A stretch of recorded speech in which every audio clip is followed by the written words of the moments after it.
Welcome to Inside the Sports Car Paddock on the Marshall Pruett podcast, presented to you by Cooper Tires and the Justice Brothers. We kick off this week, as we do every week, with our friend Jeff Braun, Supreme Race Engineer for the Core Autosport IMSA DPI program. Got into qualifying setups.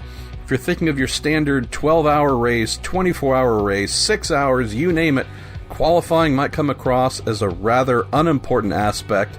But as Jeff tells us, indeed it is something that teams do spend a considerable amount of time working on, trying to perfect. So got into those methods, what you're looking to do to a car to get it ready for maximum knife edge, something you can probably only hold on to for 3 or 4 or 5 laps in qualifying, then have to change back so it can be compliant and work for you without trying to throw yourself off into the weeds during the actual race proper. So fun getting into that with Jeff and just understanding the mindset of how, whether it's with his team and their Nissan on-road DPI, other teams could be the WEC teams coming into Sebring here, just what their thought process is most likely going to be centered on when it comes time to go qualifying. Then we move on to Gregg Gill, CEO of SRO Motorsports America. They're coming off of their 2019 season launch at Circuit of the Americas last weekend, a very frigid launch for the Blancpain GT World Challenge Americas. We also have their TCR, TCA, and their GT4 series that ran as well. So interesting to speak with Greg, the man who sits atop of the entire championship, to get his thoughts on what happened, positives and negatives. Definitely some BOP work to be done in a place or two.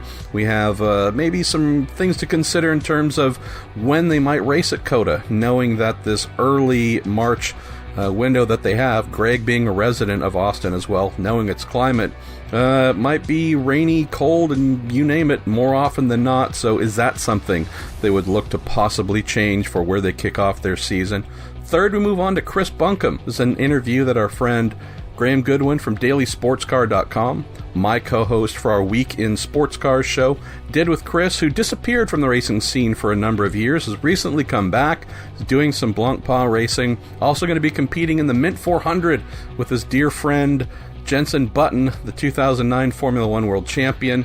And then finally we close with Alex Brundle, not necessarily the happiest guy in the world, knowing that the United Autosports LMP2 entry he was hoping to drive at Le Mans, well, it was not accepted by our friends in France. So Graham caught up with Alex to just get his insights there. Also speak on some news we hope to hear soon about young Mr. Brundle's GT plans and such. So got 4 interviews for you here on the latest Inside the Sports Car Paddock, brought to you by Cooper Tires and the Justice Brothers. So let's get going with our friend, the mighty, mighty man of intelligence and education, Jeff Braun. As we have done now for 6 weeks in a row with the new Inside the Sports Car Paddock show, we're starting off with our friend, Race Engineer Supreme, Jeff Braun from the Core Autosport program. Jeff, you are currently trying to stay warm, actually getting ready to head out to Circuit of the Americas to watch your son Colin race in the new Blancpain GT World America Challenge GT World Blancpain series presented by Blancpain GT.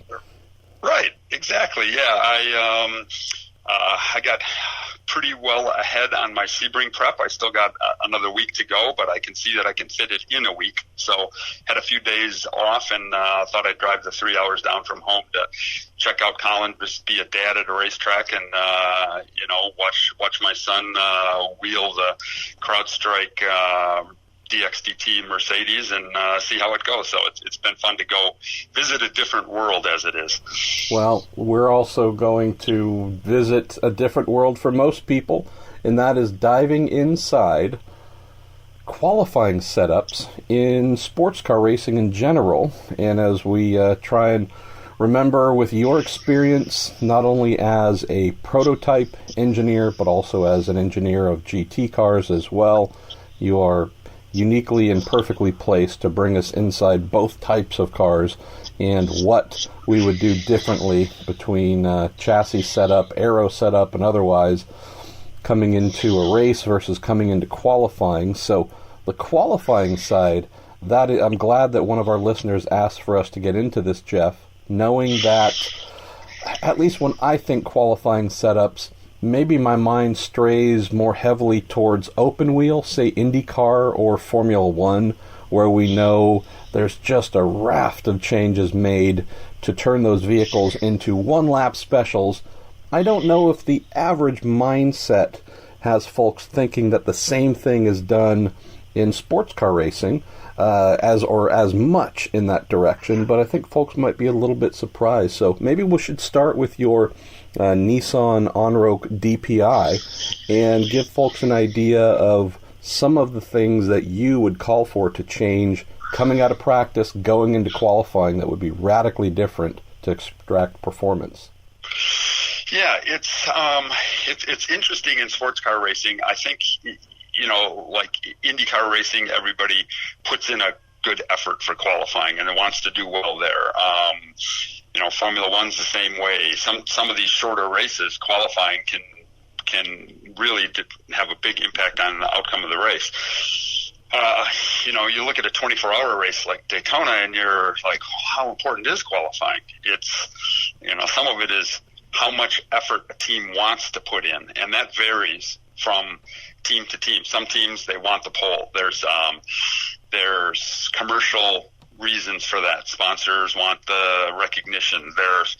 There's just bragging rights. Hey, we're the fastest, and a lot of times in endurance racing, you don't get to show who's the fastest because it's endurance racing, and it's who's the most consistent, who's the best over long runs, who has the best tire life. So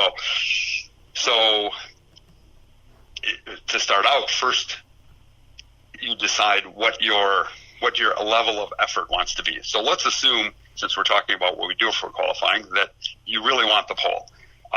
Last year for us, we wanted a pole, and a couple times we put Colin in the car to go get the pole, and it was purely a sporting commercial reasons. It really had no performance impact because we would start John in the car at the back of the grid anyway, but we just wanted to do it as a reward for the guys and all the hard work that the team had put in, and we thought we had a chance, so we went for it. So what do?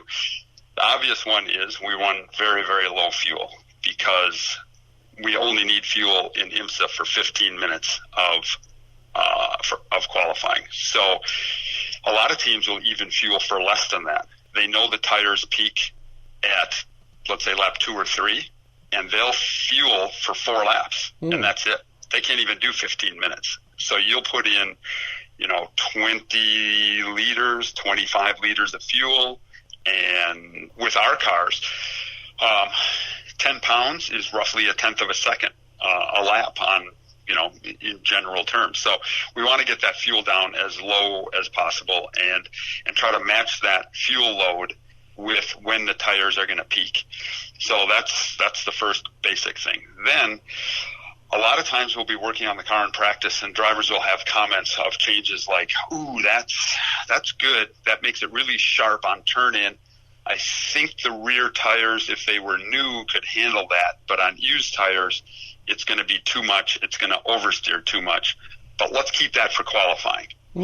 So we'll have actual setups, maybe spring rates, maybe cambers, maybe aerodynamic setups with the center of pressure being more forward, where the car is more dumpy and more nervous on the entry.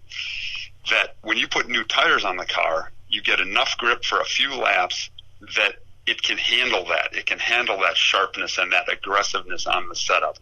But after 4 laps, that goes away. And now you have a car that's really pretty bad, and you have to live with that for the rest of your tire life, your next 20 laps or so. So we would never race that setup, but the new tires might be able to take that for 3 or 4 laps. So we'll go back through the notes from practice, and we'll add a little camber, and we'll take a little rear wing out because the rear grip will be there from the tires, and we don't need all that downforce at the rear for qualifying because the rear tires will grip well enough to take a degree of wing out and gain us some straightaway speed. So we'll make the car very edgy and only good for a couple laps. You could never race that setup. You would fade straight to the back from lap 5 to lap 20 in your stint, and you would do that every time. And then we might even do gear ratios.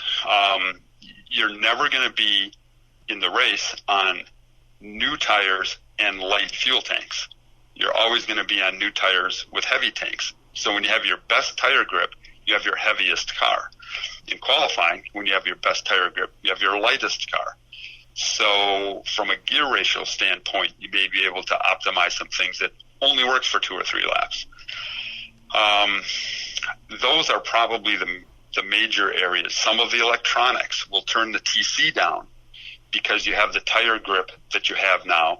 And if you spin the tires a little bit, but you get the grip from it and you abuse the rear tires, doesn't really matter because you don't have to do another 15 laps. They only got to do 4 laps. So with TC, you can afford to use up the tires a little bit more in qualifying. Same thing with engine boost and all of that. You're not worried about fuel economy. So you'll run maximum power that you can in qualifying. So it's kind of interesting, but it's completely irrelevant to what's going to happen in the race, in sports car racing, more so than probably IndyCar racing, because they run closer to that maximum for their shorter races than we probably do in sports car racing. But it's still a unique situation. New tires and light tanks, it just never happens except qualifying. And there's a couple things that I think might be interesting to go a little bit deeper on here, Jeff. So if we're talking about suspension settings, for example, we know that with a lighter car that is being driven harder, right, all with this mindset of maximum attack, 2, 3, 4 laps, a minimal number of laps, you, for the most part, probably aren't burdened with an excessive amount of traffic. And we're not limiting this to IMSA, just saying in many instances it might be the class itself only out qualifying instead of the entire field all at once. So at least thinking for the track environment that you would have available, in many series you would have it to yourself instead of flooded with potential traffic to slow you down, and also hopefully some good gaps between the other cars. So in terms of setup, you know that you can throw something at the car that is going to be, say, not a little more knife edge, if not completely knife edge in terms of handling. You really are on a very ragged edge of falling off the road or staying on track and producing an amazing lap. There are things that you would do with camber. There are some things you might do with toe settings to help there. There might be some things you could do with ride height that are a little bit more aggressive. What are some of the physical changes you would ask your chief mechanic to make? Again, we're just speaking in general terms, to extract that extra performance just through suspension settings. Yeah, you can be... It's pretty much anything that is more aggressive to the tire. So more camber, more negative camber, the top of the tire tilted in. It's going to use up the inside edge of that tire harder and faster. That wouldn't be good over a full stint, but you don't care because you're only going to do 4 laps. So you can be more aggressive there. Toe settings, you could run a little bit more toe, which produces a little bit more heat, which again wouldn't be good for a long 20-lap run, but would be okay for 4 laps. Spring rates, you can load the tire harder. A lot of times the spring rate selection that we pick is done based on how consistent it is for the tire, how it doesn't overwork the tire, so it's the car is consistent for 20-lap stint. But again, in a 4-lap run, you don't care. So we might go up on spring rates and load that tire harder. And because the tire is new, it has enough grip to actually grip into the track rather than slide if you load it harder. So you do all of those things, just really here abusing that tire is what you're doing. And but it can take it for those 3 or 4 laps.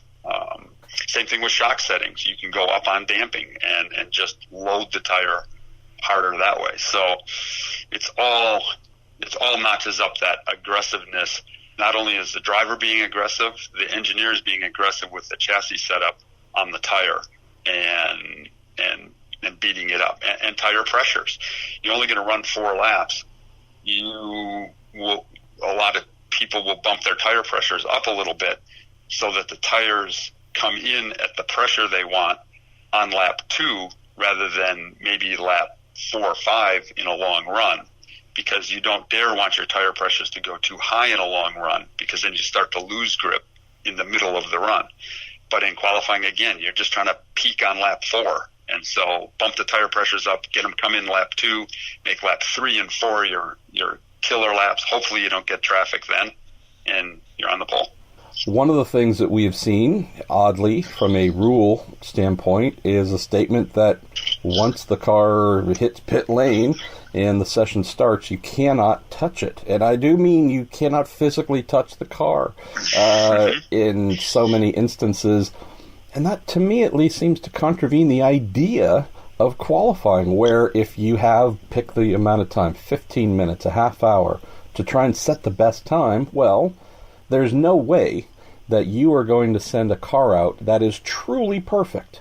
You are going to find out something, having made many of the aforementioned changes, right? Cambers and toes and wings and pressures and all kinds of good stuff, gear ratios, so on. You've made all these changes. Inevitably, there's going to be something where you'd say, boy, I'd love to make a small tweak here. Boy, we went up 50 pounds too high on the front springs. We could throw something a little bit lower there right now, and this car would really be perfect. But you cannot do that. Share some thoughts, Jeff, on our mindset, your mindset, my mindset. It's about perfecting, tweaking, making the best, the fastest, you name it. Tell us about not being able to do that in the session, and then B, how that affects your strategy going in to a qualifying session, and whether that makes you more aggressive on your setup changes for qualifying or less. Yeah, it's an interesting thing. As you point out, IMSA has been very, very more and more restrictive as the years go on, and whenever I look at a rule that kind of is like, that's a strange rule, and I don't like that rule, or it seems different or something, I always try to understand what the reasoning is behind it. And with IMSA, it's actually as weird as it seems, and it's a good rule, and they've done a great job, because here's what can happen. We don't go through, unlike, I'm not sure how IndyCar does it outside the Indy 500 now, but we don't go through technical inspection before qualifying in an IMSA race. You roll out of your garage or your tent, you roll to pit lane, and you qualify. And so what they're worried about, and quite rightly, is you could roll out from your tent with an illegal car in some way, something that gave you a slight advantage that wasn't quite legal. Some classes have a ride height rule, for instance. So let's take that. That's an easy one. There's a minimum ride height in some classes. GTD, I think there still is. So you roll out of your tent with the car lower than what's legal, go to pit lane, green flag, you go qualify. On lap 3, you run your super great lap, you roll in the pits, and if they allowed you to touch the car, you could make a, quote, chassis adjustment. Raise your car up a little bit. Then go out and do another lap or two, come in the pits. Your best lap happened, on lap 2 when your car was too low. But then they send you to tech inspection after the qualifying. They inspect your car, and it's the perfect ride height because you raised it up in the middle of qualifying. That's the obvious one, but you could do other things too. So what they want is you roll out, they want to guarantee that you've done your time with a legal car. And the only way to do that is to make you not touch it once the session starts. I think it's actually a great rule for that reason. To try to inspect 45 cars right before qualifying would just be logistically almost impossible to the level that they need to inspect them. So it's probably a good rule. And in sports car racing, we always could find something better after every session, every qualifying. It's like, if we would have done that, we would have been better. I wish I could do it over. I'd like to try that. And that's part of the fun of it. And sometimes it's important to you. Other times it's like, If you don't do, it's the typical thing in qualifying. Hey, we're on the pole. Great effort by everybody. Yeah, we really did good. We wanted that. Oh, we didn't get the pole. It's a long race. We don't really care. Which isn't true. You really did care if you were trying to qualify, but that's your rationale if you don't get pole. With all that said, how do you prepare mentally to get ready for qualifying, knowing that not as if you only have a single lap to do it, but the vehicle that you send out to pit lane is not something that you can either correct if you get something genuinely wrong, or improve if it's good but not great. I'm not sure that there's any kind of singular way that engineers would approach qualifying, knowing that you cannot touch the car. I'm sure that every engineer would have a different mindset on, do I push really hard and essentially roll the dice? And if my aggressive setup is right, we're on the pole by a mile, but if not, we lose and fall further back. Or one that maybe is not as extreme, knowing that there are definitely odds that might not be in your favor. Yeah, it's I think it comes from a team mindset, and a lot of times the engineers on the team, most of the time, are not the people that kind of set that. That's the team manager, team owners, sponsors. And so if it's kind of, if the team owner and the sponsors come to me and say, man, we got to have the pole. It's really important. We have 100 guests here and we got to be fast, and they're all leaving before the race. And this is the one thing. And I'm making a lot of this up, but sure, there's a reason for, you got to get the pole. Then you'll be aggressive and you'll take that risk. And, my question will be, okay, the pole, but if we get it wrong, you don't care whether we're second or 10th, right? Pole is everything. And if they say yes, then you can be really aggressive on it. And if you get it horribly wrong, you're going to be 10th,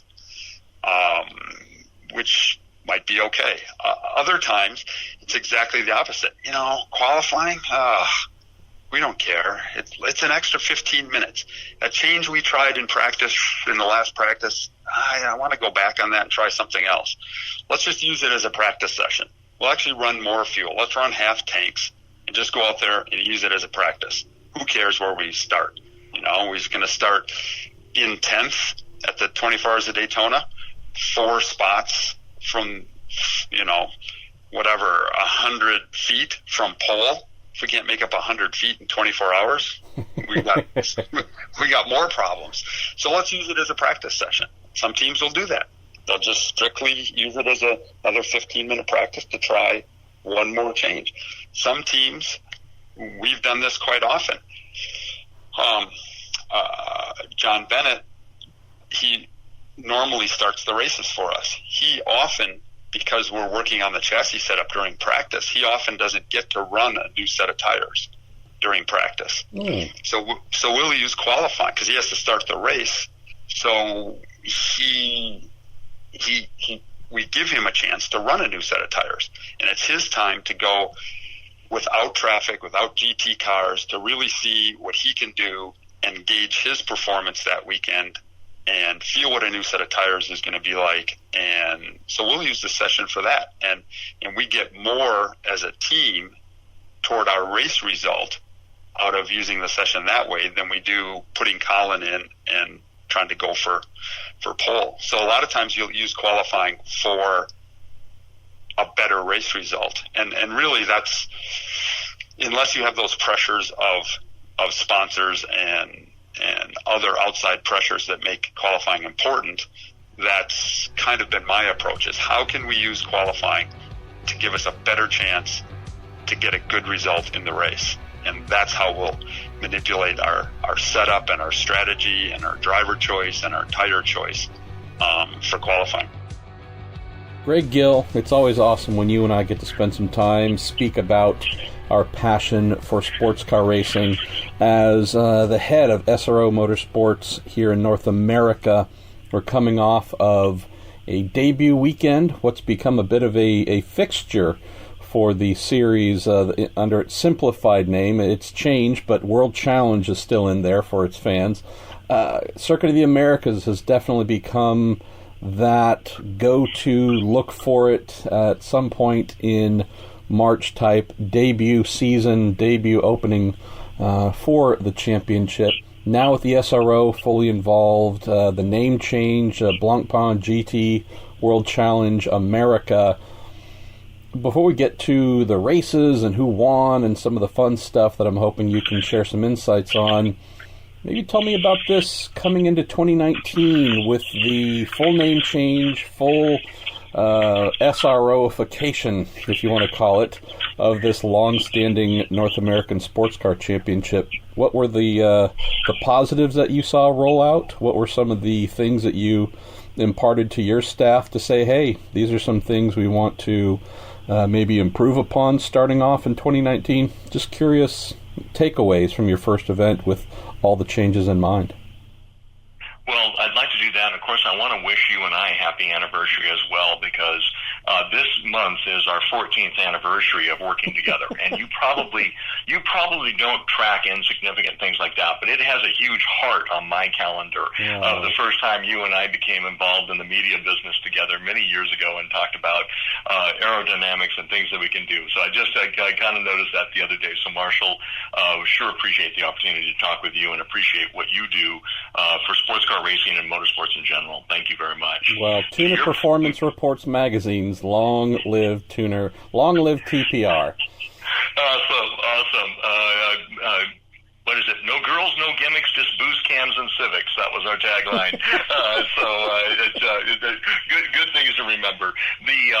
To answer some of your points, I think the first and foremost, and you hit it right on. Okay, World Challenge, and as Stefan Rattel likes to say, the founder of the SRO, it was natural with him having Blancpain throughout Europe and Asia, and the word GT, then to look at World Challenge and be able to say, great, I can simply put Blancpain GT World Challenge for the top category for GT3, and that was born. And then at the same time, we can talk, if it's appropriate today or another time, about the Global World Challenge. There's been some media releases about that and some manufacturers that are joining it. But here in the States, yes, the same World Challenge that we all know and love for 30 years now.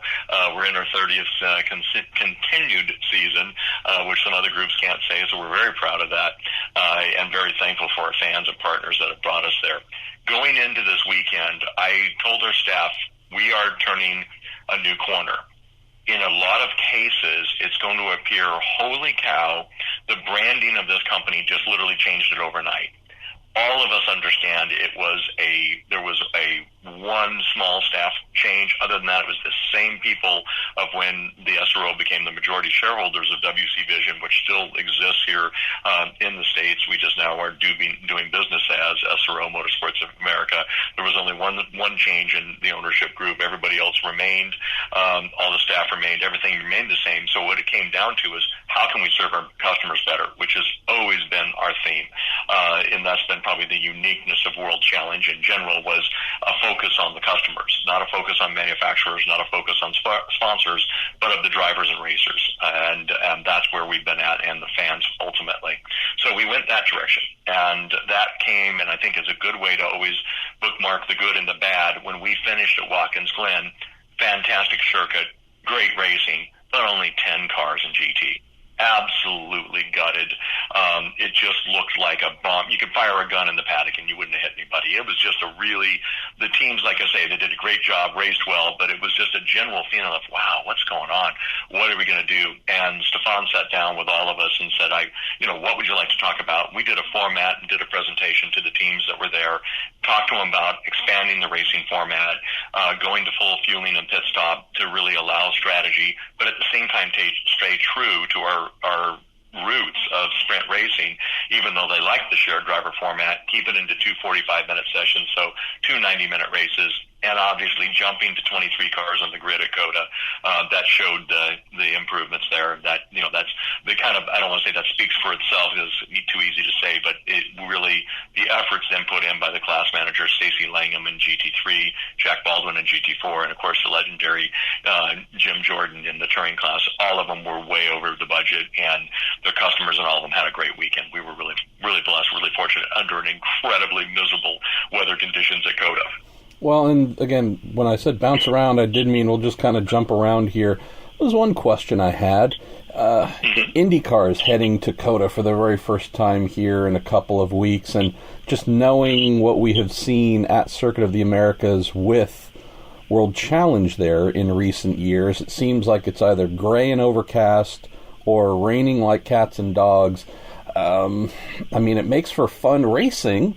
I just don't know if it makes for huge turnout. Well, I'm hopeful, and this sounds funny because it's hard for me to be hopeful, but I can't. You know my personal love for IndyCar and all the folks there, so I have to wish them a good weekend. It is difficult because the folks at Circuit of the Americas went with the prettier girl, so to speak, and booted us off of our event weekend. We had learned the hard way that if you go first into March, you're going to have a very cold weekend. That's where 2015 inaugural event date there was in spring. Every other time that we've gone with a later date, like the date that IndyCar's on, we've had much more livable weather. Yes, there's been an occasional rainstorm, but there's also been sunny and 70 degrees. So there's a strong chance. Now, unfortunately, this year we're all seeing unseasonably cold weather around the country, including you in California. That's just very unusual. But I have hopes that IndyCar could do good, but Central Texas is a lot like Southern California in terms of motorsports. You're going to get a lot of walk-up if the weather's right, if everything's good.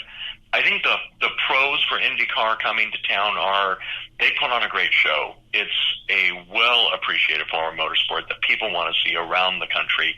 I can see people coming for it for a destination, and if the weather holds, the locals will come out for it as well. Doing the concert thing that they're doing, again, these are things that are going to go well for them. So I'm hopeful to have a good weekend. I've told Jay and the team that I'm wishing them the best, and I hope to go out and see them. And again, it's my hometown, so you want good things to happen in your hometown. But I will admit you are right. If we have a weekend like we just had here, and it's even colder today at 29 degrees, it would not bode well for Gate for IndyCar. But again, hopefully it's all great and they have sunshine and blue skies. I wish them well. So the thing that I was curious about, Greg, was whether this very early March date is something where at least returning for future rounds at COTA, whether you are hoping to work with the track and say, is there another date? Is there something where we can either move it a little bit later in March and hope for better weather, or maybe we need to look at another point on the calendar and switch to another venue as your season open? I just ask that simply from if you think it's going to be, if the odds are high that it's going to be cold and not something the average person would want to go outside for over a 3-day race weekend, obviously any series would want to look at, all right, where can we go where it might be sunnier, warmer, and have a better chance of a bigger crowd? Yeah, I think you hit it right on the head. And Bobby Epstein has been very gracious to me and good about communicating. And when they did the IndyCar deal, he bent over backwards to contact me. We haven't had a lot of conversation before that. I'd worked with other staff members there, but he was very gracious and offered up things. And we're certainly going to have to talk about that for 2020, because although I would say there's a 50-50 chance in the first week of March you can have great weather here, it is also equally likely that you can have the type of weekend. And I don't want to put our customers, and particularly the fans, because we've had triple, maybe quadruple the amount of fans. I haven't seen the final gate, but it was, I know how many more people can come through, and it would be nice to do that for the fans alone in the area who've been so great to support us. I think we owe it to them. So we'll have to look at that. And again, on the same token, we're starting to develop a very predictable experience for our customers on starting at COTA. So I'm going to be careful to move away from that. So with this, nothing is off the table. We had a good talk about our 2020 schedule, remembering now that we have to think about a global world challenge and 18 events and how to make sure that those don't conflict around the world. So it's even more involved in our very courteous relationship with IMSA. We try not to step on each other's dates as much as possible, which even more so now looking at the globe. Let's talk a little bit about the racing, and I'll just mention this because you're always helpful when I'm looking for avenues and outlets to capture World Challenge racing when I'm not there on site, and was so happy to be able to stream it live on the series website. And I know that I'm guessing many folks were able to tune in throughout the weekend and hear our pals Greg Kramer and Calvin Fish calling the action. if we look at what took place Saturday on the pro level in GT, it was certainly a Bentley party, and some great action and battles between the two K-Pax Bentley teammates. But definitely it was very much of a Bentley show, enough to the point to where, at least leaving Saturday's race that they won, was a little bit concerned we might see a complete domination of the event by the Bentleys, and instead on Sunday had 1, 2, 3. Yeah, we had a fairly thrilling run on Sunday with the Our Ferry Motorsport Ferrari folks putting in some great work there to have success again on Sunday, and definitely I would say a thrilling close to the GT portion of the event. You already mentioned the increase, more than a doubling of entries for this. Share some thoughts, maybe for those who weren't there or didn't get a chance to watch, just what you saw in terms of quality of competition during these 90-minute races, and at least some insight on what you were hoping for before you got into the weekend, and if that was achieved in some part by, again, either quality of competition, just thrilling storylines, etc. So I think you hit it right on the head, and I think it's important because, again, you've got the knowledge, and I think that your fans and listeners to your podcast have this as well. Okay, World Challenge, single driver sprint races. Well, we are now in a very different hybrid. It matches with what the world is doing of a two-driver shorter format, but on the same token, for our diehard fans, it was something that was, well, is this going to work? We did the, quote, Sprint X format. It started in 2016 and had been morphing, and, well, there were people in favor of it, people not in favor of it. The grid that the increased driving time to 2 90-minute races on the weekend worked. It works for people. It works for both the pros and the AMs. It gave good driving. It gave good racing.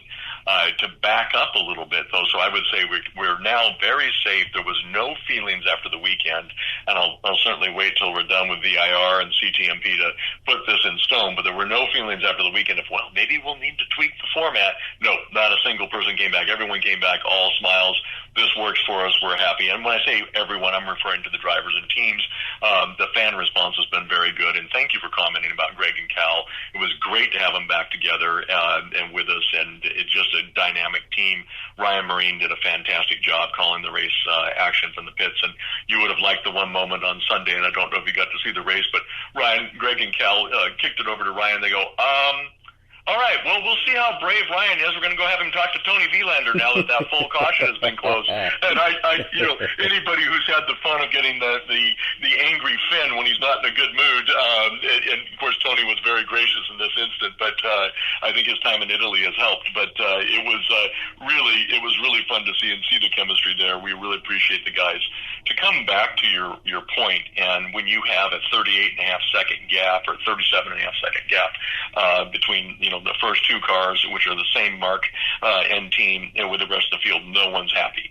It was great that Bentley got to have their first ever with that model win globally.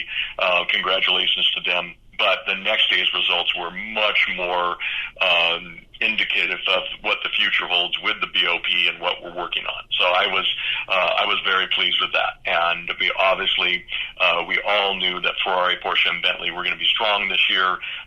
We were pleased to see how Acura did with 2 podiums and moving the direction that they're doing. I think you're going to see the NSX be a real threat in the future.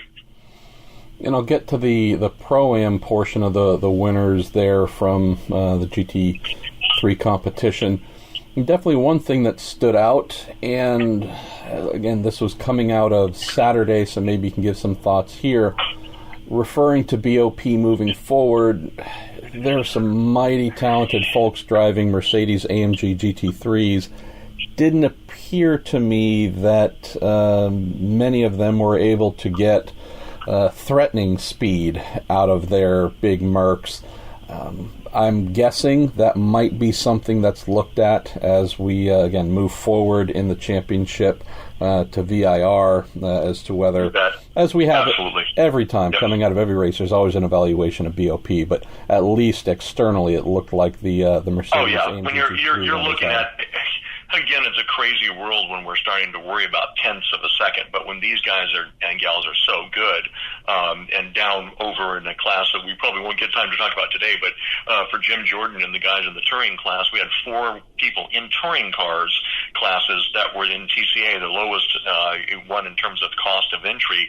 The guys were 4 cars within a tenth. I mean, this is how competitive it is, and this is how you want your BOP to be. So when you have a marque like Mercedes not in the hunt in the way that you would expect, yeah, they'll for sure look at it. And it may be a case of the extreme temperatures. We have to remember, particularly for Bentley, Ferrari, and Porsche, they had done a lot of preseason testing, and I don't know with some of the deliveries on the Mercedes that they were able to get that same level of testing in to be able to do it. I know there were some things going on in Florida and elsewhere, but I wonder if that might have been one of the issues too. But we're definitely taking a look at it.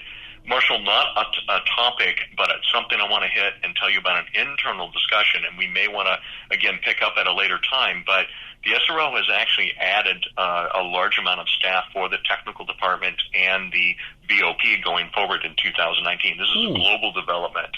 We're adding Jacques Berger, former technical head of the FIA, as well as Scott Raymond in his Orca Engineering and Chris, his key data engineer there, all working on a enhancement. So Claude Simone will still lead the technical direction of the SRO for GT. He'll rely heavily here on Marcus Hazelgrove, our VP of Tech and Competition in the States. But Jacques Berger is working with Scott Raymond and his team on developing just more data points, adding more data, and really building. We're fortunate, again, say what you want about BOP, but we're fortunate to have the most robust, the most data points around the world. So it really does help us when you see our results at COTA in Texas. Okay, what happens the following week? There's cars at Donington today. What's going on at Donington? What data can we have? What did we learn here in the temperatures in the U.S.? What does that mean? And go forward. So I'm excited about that for the future and excited to see our continued investment and development there. And like I say, I apologize to your listeners to go off topic there, but that's something I'm really excited about, and more on that later. Well, we are rarely on topic, so it's all good. It's effectively the non sequitur show. So, looking at on the Pro-Am and the Am side, we had a lot of Ferrari success with Cesar Baccarella and Martin Fuentes. Fuentes obviously has been a steady and consistent competitor in World Challenge. Looking at the Wei Lu and Jeff Siegel victory there in Pro-Am with their 203 Racing Ferrari. Enjoyed seeing that. Obviously, again, the Squadra Course Garage with Cesar and Martin was great. I also enjoyed, just because it seemed like a really cool drive, race hard, and get a result that maybe wasn't something I was expecting coming out of Saturday, and that was the Racer's Edge Motorsports Acura NSX GT3 Evo win by Martin Barkey and Kyle Marcelli, and also having Gradient Racing in their debut, following up right behind with Till Bechtelsheimer and our pal Ryan Eversley. Again, I'm overstating the obvious here, but there's some good themes and storylines coming out of the weekend. I would imagine that you and your staff, your communication staff, have to share, because it wasn't just one brand, one team, or whichever, just blanketing the whole event with success. A lot of diversity there, too. I think, one of the ones that is great about customer racing and GT racing is that if you work hard and plan well, and again, most of your listeners know, you've been in the pits, you've wrenched on the cars, you've seen it yourself, you know this, you get it. That's what makes your journalism fun and why people enjoy your stuff. Stop it. Oh, no, don't worry. The check's in the mail. Seriously, though, reality is important. It's important in today's communication that people get it. Racer's Edge, they came to our series a few years ago, very detail conscious, very analysis conscious, very cost conscious of what they were doing. They made the choice to come with us. Then it was a very gradual improvement, and they had success. They had cars in the championship hunt, but you're seeing the team principal driving the transporter. You're seeing the effort going in. So, for those of us who work for a living and look at it, that's the type of thing in sports car racing. I don't want to use the word underdog, but let's just say the smaller team that you want to see success. And so when Martin and Kyle and everybody got together with Racer's Edge, it was just the perfect program. And when they hit pole, actually Stefan and I were coming back out of a meeting, and I said, "Do you mind if we stop over here?" He's like, "By all means." And we wanted to jump in and just congratulate them because they did it, and then they drove so well. And Kyle's, again, not to be too gushy, because I think you see it across all the drivers this year, just a great group of people, really working hard, working on their craft in the off season, working on testing and car setup. So it gave the fans fantastic racing. You're just looking through the field and going, wow, I didn't expect that from them, or that's surprising, or I didn't think that car was going to be as competitive this year, and it was. So again, when you have full factory-backed efforts, and that's exciting too, because the level of execution and how hard people work at Daytona and things like that, that's a certain level that we all love in motorsport. My heart is here with people who are opening up their checkbooks and pouring their passion into racing, and to see that happen, I have to tell you, I had a huge smile. Very, very tired with very little sleep over 4 or 5 days plus weeks beforehand, but I was so proud of everybody there. They really raced well. So as I often joke, one of the things I love / hate about World Challenge is the 947 classes that compete on any given weekend, and the hate side comes from there's just no way I can stay on top of all of the subdivisions within subdivisions. But in and among all of that, you did mention the touring car side, both TCR and TCA and TC and whatnot. Was fun to see Mason Filippi in his Hyundai go from last to first to kick off things in TCR and get his great little season opener for him. It was fun seeing Nick Whitmer do Nick Whitmer type things. And exactly. There's a Whitmer family genes on display, right? Yeah, exactly. Alain Lausier also, had some great start to the weekend in the DSG Cup for the kind of broken off portion of DSG transmission TCR cars. And I go, no, we're just doing a bit of a recap here, but tell me about that side of the weekend, knowing that the GT3 stuff, that's the big international attention type marquee aspect of what World Challenge is. But the heritage of World Challenge is the touring cars and the GTS. Exactly, and there's fun stuff there we shouldn't forget about.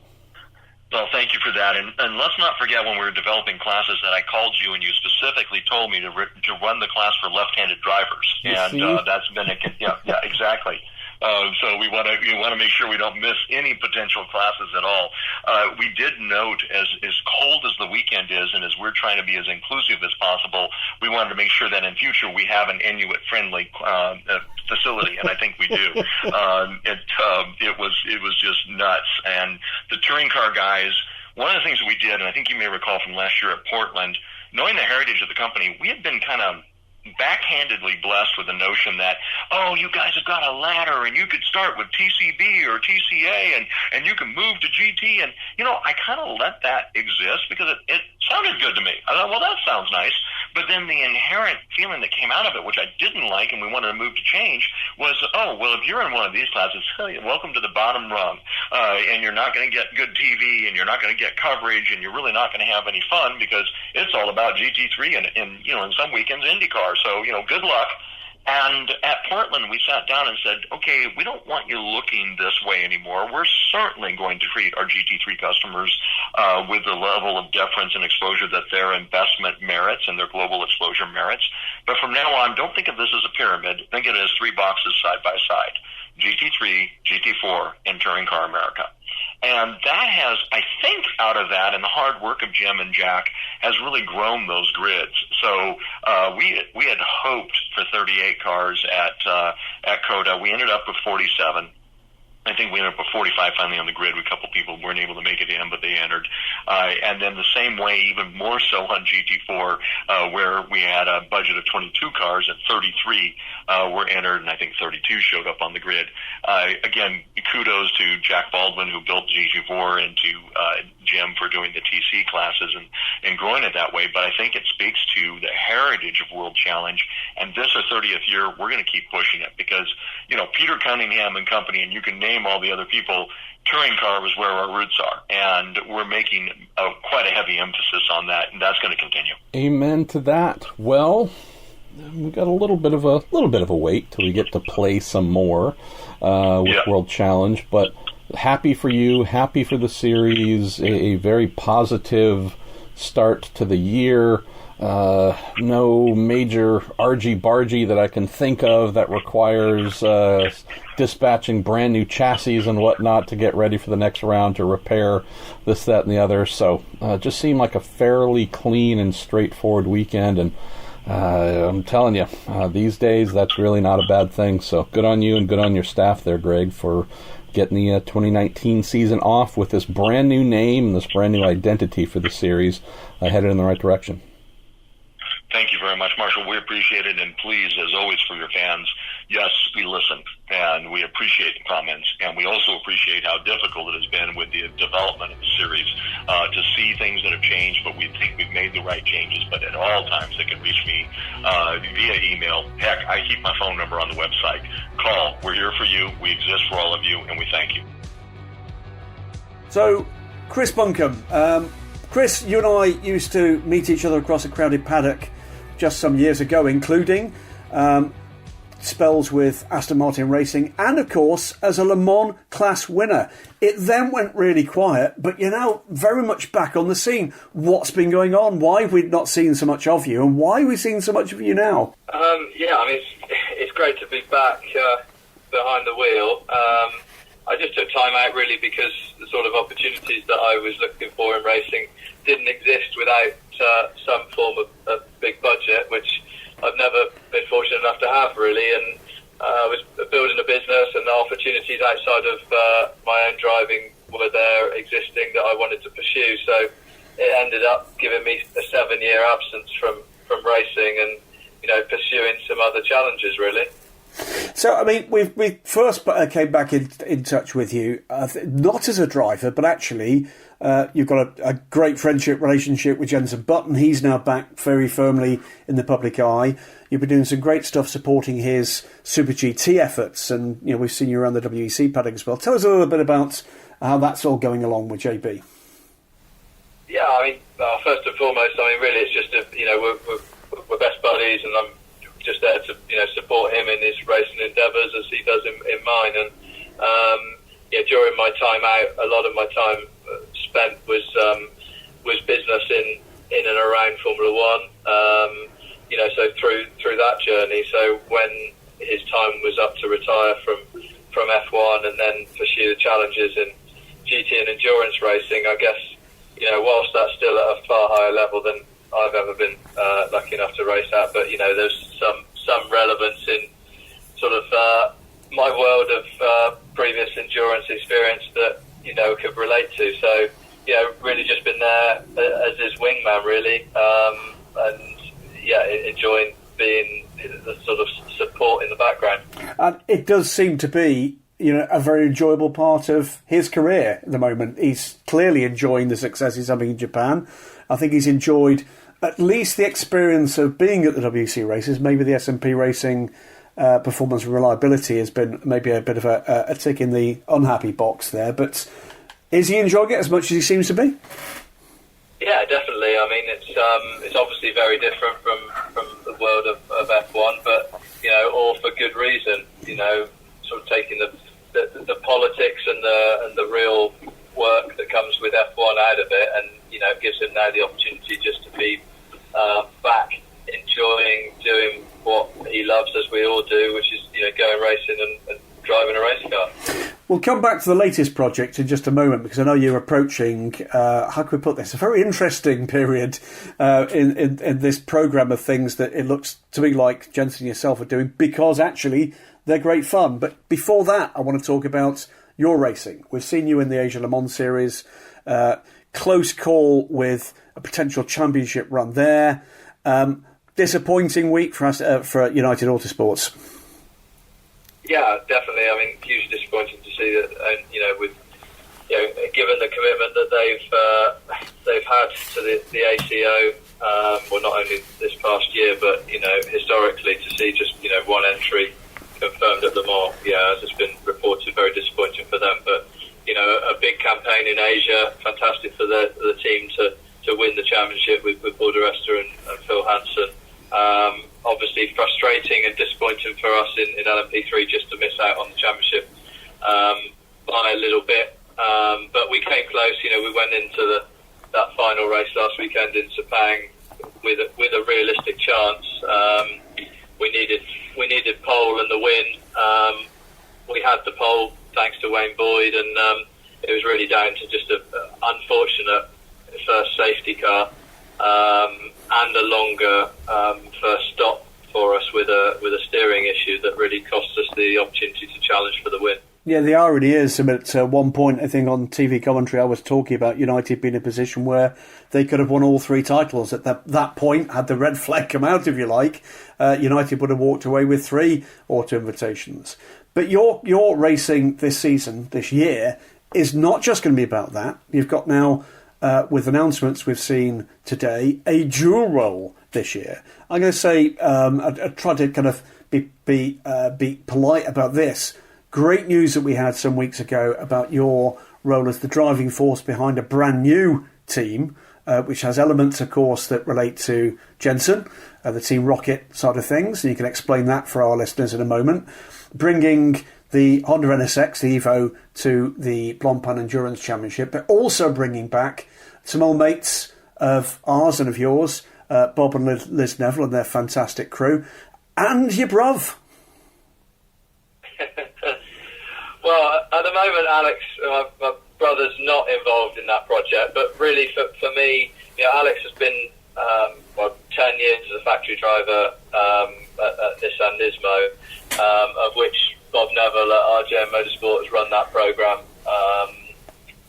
through that period. And when the disappointing news came very late in the day, the back end of last season, that Nismo were withdrawing their support for the European GT3 programme, obviously that firstly left my brother without his factory role and a programme, and obviously left Bob and Liz at RJM Motorsport without a project ahead of them. And I was really keen. I mean, I've been a long time close relationship with them. I used to race with them for a few seasons back in the day. I really didn't want that to be the end of the road for the opportunity of them as a great team. So I saw opportunity for putting people together basically. So it's exciting new chapter for them as a team with Honda, with the NSX Evo in Blancpain Endurance again. Starting off just with a single car in the Silver Cup entry, and obviously Jenson's name and involvement in the team. So the idea behind that really is that it's a platform that will hopefully grow and evolve to be a multi-car effort and give the opportunity for drivers to progress through the ranks of GT and endurance racing.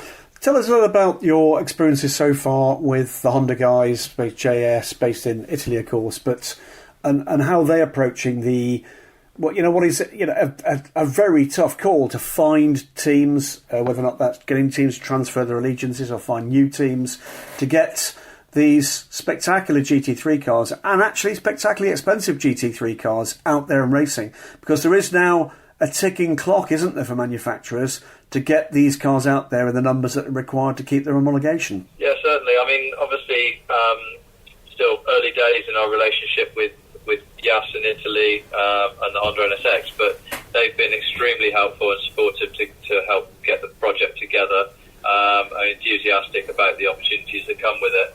And I think, for me, I see the Honda NSX really as very much a sort of an unproven GT3 car so far. I think we've seen, flashes of excellence in terms of performance with the car. Obviously, it's had most of its running in the US in IMSA, and a strong weekend this past weekend just gone in the US. But really, it hasn't yet shown its ability in Europe. I think we could see the single car running at Spa last year. Bertrand Baguette, when he was in the car, I think we could see the pace of it, but yet to really have any sort of result. But I think it's an exciting possibility to show well with this car and new project, and I have no doubt that RJM, with their huge experience in endurance racing with GT cars, we're the right team to be able to, hopefully take Honda and Yas and the NSX to some success in Europe. You're going to have quite an odd season in Europe, by my reckoning, and that comes courtesy of the announcement we've seen today as we record this interview, which is not only have you been this, we'll call it again, driving force behind setting up this operation for the Rocket Honda effort, but also as a driver for effectively a rival team on the same grid in Blancpain Endurance with Tempesta Racing in the Ferrari with...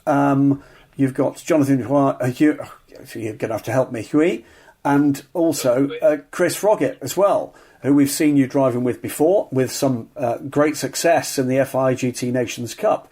How's that all come together? Well, I mean, obviously for my last year returning to the driving seat, thanks to Straka Racing and Nick Leventis for, they gave me the opportunity to jump back into a GT car and Blancpain Endurance Series, and we had a fantastic season, ending up as Pro-Am champions, which was fantastic, and obviously gave me the opportunity to just see how competitive and how great that series is. At the back of that, I joined Chris Froggatt for the FIA Nations Cup race in Bahrain, where we came close to coming away with the gold, but ended up as runners-up, and that was my first opportunity of trying the Ferrari 488, which I thoroughly enjoyed.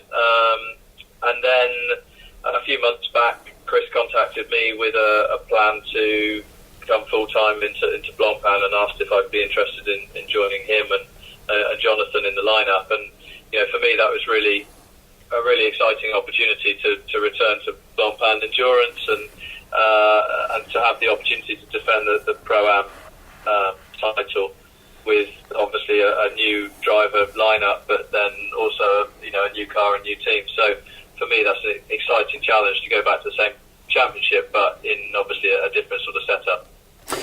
So we talked about LMP1 with Jenson, we talked about GT500 with Jenson, we talked about LMP3 and GT3 with yourself, but actually this week you've got something else completely entirely different. It's another part of this, what seems to me to be this let's see what we can do that's more bonkers next. Tell us a little bit about your plans for the weekend, Chris. Yeah, so I mean, this is a off-road racing project where Jenson and I and our good friend from Singapore, Maz, are teaming up to race a spec trophy truck in the 6100 class this weekend in the Mint 400 in Las Vegas. Really, that's as a sort of a warm-up and to gain some experience ahead of us at the back end of the year, attacking the Baja 1000. Baja 1000, as a desert race, has always been something on Jenson and myself's bucket list of things to do, and we'd spoken about it for years. And obviously, it's always been one of those things that you said, "It'd be great to do after the days of F1." And the opportunity just came together to be able to go and do that this year. And we've had a very limited testing, to be honest. We've had a couple of days or a couple of half days of driving the trophy truck, and it is absolutely crazy, absolutely something so different than either of us or any of us have experienced before. We all stepped out of it feeling like we can throw away anything we've learned and any experience we've ever had of driving a car, because it's just so different. So it's definitely going to be a challenge, and this weekend, the Mint 400, it's going to be crucial just to gain that experience ahead of maybe a couple of other races through the summer and ahead of going into Baja in November. But it's going to be an interesting challenge. Well, let's just for a moment just reflect on that. So the 400 is for 400 miles, yes? Yeah, 400 miles, and it's roughly a 130-mile lap. And we each do a lap. So this week, actually, Jenson's testing the Super GT in Suzuka this week. So he's lucked out of doing the qualifying. So the qualifying responsibility sits with me on Thursday. I then take the start on the first 130-mile lap. Jenson will be in second, and then Maz takes the third stint, which by that time, by all accounts, it'll be getting dark, so he has the added challenge of that. Has it occurred to you as a possibility, Chris, that this on the part of your two mates is just a massive wind-up and they're just going to go to the pub? Yeah, quite possibly. I don't think any of us have been so scared stepping out of a vehicle before as when we tested it. So, I mean, yeah, we're all pretty apprehensive heading into it, but, it's just something so different that, it's going to be great fun. Great stuff. Look forward to hearing the tales of it. Do come back on and tell us all about that. Stay safe. Enjoy the desert. Chris Buncombe, we'll be seeing you, I'm sure, trackside, whether or not it be at Le Mans or in the Blancpain Endurance Series later this year. Thanks for your time. Speaking on the phone now to Alex Brundle, after what's been a tough week for anybody involved with United Autosports, with the second car, Alex's full-season car in the LMS, unfortunately rejected from the 2019 Le Mans 24 Hours. Alex, good afternoon here in the UK. It has been a tough couple of days for you and the guys from Garforth. Yeah, hi Graham, hi everyone listening. It's been a difficult week. I think disappointed is the emotion, really. It's the nature of the beast with PFE on said it himself to a degree. All selection processes entail rejections. I think that we certainly felt like we were extremely good candidates for a Le Mans entry, but it hasn't come to pass. I love that race. I love competing there. My ego's from June to June, as I know that a lot of your listeners and yours will. And I just, it sucks. It really sucks not to be going to Le Mans. That said, we've got to double down and focus on what we can control, the races that we are going to be competing in, and I have a whole series of European Le Mans Series races to get out on track and deliver. Give us a sense, though. I mean, it's. I know we've seen all sorts of comments post the entry list being released from people. It's only one race, etc., etc. It's not only one race, though, is it? It's a big hole in endurance racing drivers' calendar for a year. Well, it's more. If you talk about it in terms of time on track, it's actually more than half of the calendar. If you think about it in terms of pure, versus the rest of the European Le Mans Series races, or so it is a lot of our calendar. It is the race which garners all of the attention, and that's why it's so competitive to get in and get an entry. I mean, in terms of from the driver's standpoint, you can. There are a lot of big races out there. There are a lot of great series delivering 24-hour races. The big thing is for the team and for the guys that would have, had the chance to join us from the team side and be involved with that great race. I mean, I've been lucky enough to go to Le Mans 6. I think that would have been my 6th participation, been on the podium a couple of times. But there are all sorts of personnel inside that team who, won't get, that may not get that opportunity again, or, are in United Autosports, wishing that they were standing on the pit wall in the garage, working in the media side, and now they won't get that opportunity as well. So it's not just a load of racing drivers whinging and a load of team bosses whinging. There's a full complement of people who are really disappointed not to be there. But like I said, we have to be pragmatic, realistic, and focus now on doing the best job possible in the European Le Mans Series races. So 6 races to come in the ELMS with a fantastic 18-car LMP2 grid, and we know that what you've got underneath you for that, with United Autosports Ligier, with the Michelin tyres that they completed the season on last year, is a potentially race-winning package. Absolutely. I mean, the Ligier on Michelin looks very much a package that's capable of winning the races in the right hands and the right circumstances. I'm really excited about the year, really excited about the teammates I'm sharing the car with.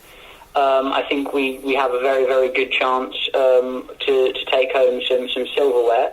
That said, as you've already mentioned, I think it's pretty much indisputable that the European Le Mans Series grid is the most competitive place to race an LMP2 car in the world at the moment. The biggest grid and some absolutely mega drivers lining up for each and every race. So it's going to be really, really tough. But, those cars racing wheel to wheel is always great. We'll produce some great racing, hopefully, for fans watching, and I'm delighted to be there. It should be an awesome series. I think, honestly, it's as strong as it's ever been, isn't it, in terms of LMP2 prototypes, the European Le Mans Series this year, and it's really heartening to see that series going from strength to strength, so that's good. We talked a little bit about Le Mans. We're not going to drag over that one any longer. That would have filled another 3 weekends in your calendar. But I don't suppose you're looking forward at the moment to a year that's got 46 weekends off, are you? No, I'm not that much of a part-timer. I'm working on... I mean, obviously, Le Mans put a little bit of a spanner in the works because I think, we all sat there and felt that we had, a package that seemed, by almost every measure imaginable, worthy of a Le Mans entry. So we were kind of... I expected to be there, if I'm honest. It's now a little bit of a scramble to get other things together to fill the void, if you like, of that opportunity. But I'm working on some really exciting stuff. I think you could look to see me potentially in a GT car as well this year, which is great to build on a GT presence.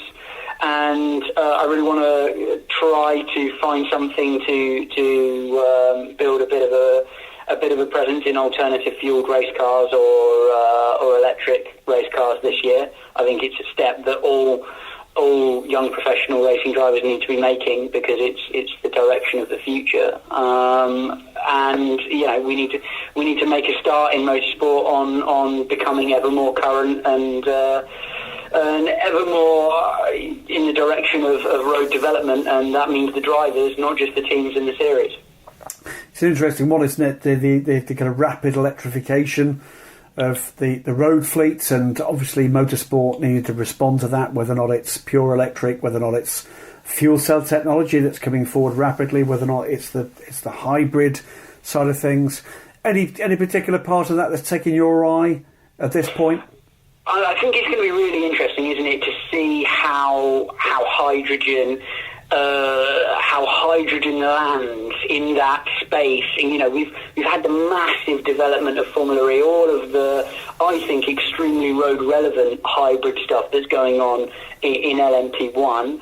And then the cut and thrust Formula E action. Where does hydrogen sit? Where does it fall? Will it be big? Will it be small? I think that's going to be the next really interesting development. And the H24 project is a really cool project. I'm watching that with great interest. I think the ACO are bang on the money in beginning the development of that. Super early, so excited about things to come in motorsport. We're not defunct yet, Graham. We're on it. We're future proof. Well, it's always interesting talking to you, Alex. And not just about the current project, but because your career, certainly in the last 2 or 3 years, you're just going through it now. I mean, LMP3 and champion with United Autosports and the Ligier, LMP2, and back into an LMP2 this year. You've been in the WEC in LMP2 cars, in race-winning form, and in IMSA. The GT3 programme with our motorsport and success there, and also in LMP1. And you talked about that relevance. And I guess here's the question, and there's 2 parts to it. Is old school LMP1 still relevant? In terms of particularly where we are with the privateer cars, the non-hybridized cars, and just your impression from somebody who's got experience in these monsters of current LMP2 cars as to what a step it is and what's involved, where the differences are between P2 and P1. Honestly, that is a really, really interesting step, because there are certain things that are really not that much different. I mean, if you talk about, things like top speed with the fuel-limited LMP1 cars, it's not that much different. I mean, sometimes, the LMP2 is peaking out at a higher speed. The big thing is, the progression in terms of downforce, etc., etc. I mean, the Porsche curves is where you really, really notice the difference between LMP1 and LMP2, to be honest. But I honestly think that Le Mans is one of the most road-relevant races in the world, if you think about it. I mean, I think it's a Colin Chapman quote, actually, which I feel qualified to use as I'm standing at the moment in the middle of deepest, darkest Norfolk. In a field, almost certainly, yes. Yeah, absolutely. Absolutely. It's so flat, I can actually see the original factory from here. A race car is supposed to fall apart as it crosses the line. The perfect race car falls apart as it crosses the line. You just can't build race cars like that to do the 24 hours of Le Mans, nor can you build road cars like that. Because if you build them like that to do Le Mans, they have a habit of falling apart at 23 hours and 58 minutes. So, things have to be reliable, things have to be foolproof, things have to be, developable and usable like they are on the road, which makes Le Mans really, really road-relevant formula for me. So, yeah, I think, as we build hybrid technology into LMP1 and the development of that, it's really, really exciting. I mean, it always blows my mind to think about a 35-litre fuel tank and what that looks like in comparison to how fast the current, hybrid LMP1 cars are going for how long. It just blows my brains out, to be quite honest. But we need to keep going, don't we, in motorsport? Because, in these fast-paced days of road evolution, you by the time you've developed it and delivered it, you're out of date. Absolutely. The other thought occurs to me. We talked about LMP2 and about the progression we've had there in terms of pace, but what we've got now is it's a pretty spec formula. It's a pretty spec formula, and it does occur to me you've had experience of one of the newest LMP1 cars. It unfortunately hasn't been the most successful. In fact, you're one of only 6 people to have started a race in the Ginetta, but you're also one of the very, very few people who has driven that car in its current state, which not yet been raced with the AER. How much more can you get as a driver from that development process, and can you give us a bit of a flavour about the potential of that car? I mean, I imagine slight rolled eyes from an audience, to be honest, when a driver like me says, actually, that chassis with the right power unit in it could be a building point for a successful Le Mans car. But honestly, it could. Obviously, we were held back horribly by funding issues. And it was really, really difficult to get the program off the ground. I was the bloke who went to Silverstone and drove the car with the AER engine in the back of it, which was just an absolutely ginormous step change. The car has potential. It's a real shame that we've not managed to race the car again in that specification. We never had a problem with the high-speed performance, with the mechanical performance. We had some teething issues on the suspension side, but we did so little testing with the car. That's kind of to be expected. I think, going forward with the right power unit and with a proper financial package behind it to develop it, that car could be something to build on. But let's wait and see. I'm just the driver after all, and the business side the business and engineering side has to happen as well. Yeah, I mean, it's a tremendous experience to have to go, and that's the big difference, I think, in terms of experience out of the car between LMP1 and LMP2. LMP2 endlessly a battle between vicious cost, as it is now, I have to be honest, to run those cars, and the continuous debate about whether sports cars should be run in such a spec fashion. And then LMP1, which is even more vicious cost, but it starts to become malleable and pliable. Everything can move to wherever it is you need it, which I really, really like getting my teeth into, and certainly play to my strengths as a driver. I just didn't get too long to put those strengths to good use, unfortunately, with the Ginetta program. Well, let's hope you do get a chance to get back in that car at some point, that car gets back on track, or indeed anything else LMP1 or thereabouts. Alex, for now, thanks for your time, and we'll see you next time at the prologue test for the LMS in about a month's time at Paul Ricard. Cheers, Graham. Catch you later. Thanks a lot. And that's Inside the Sports Car Paddock for the week of March 4th. Looking forward to next week when we actually get into Sebring. Did a little bit of pre-recording, not knowing exactly when I would see Jeff Braun that week, so we recorded next week's topic. I already have it in the can. Meant to speak with my old pal Chris Dyson, coming off of a podium finish in one of the 2 Trans Am races he took part in last weekend as the Trans Am Series opened its 2019 championship in Sebring, so hopefully I have a little bit of Trans Am insights for a series that I've always loved, and I'm so happy to see continue to take steps back towards prominence. So got that going on, and who knows? It's one of the fun things about this show for me. Not exactly sure who we'll speak with, but try and make it someone that you'll find something with that you'll enjoy, and yeah, just go from there. So if there's anybody you're looking forward to hearing from, let us know. We're definitely open to suggestions. All right, I'm Marshall Pruett. This is the Marshall Pruett Podcast, presented to you by Cooper Tires and the Justice Brothers. Thank you for listening.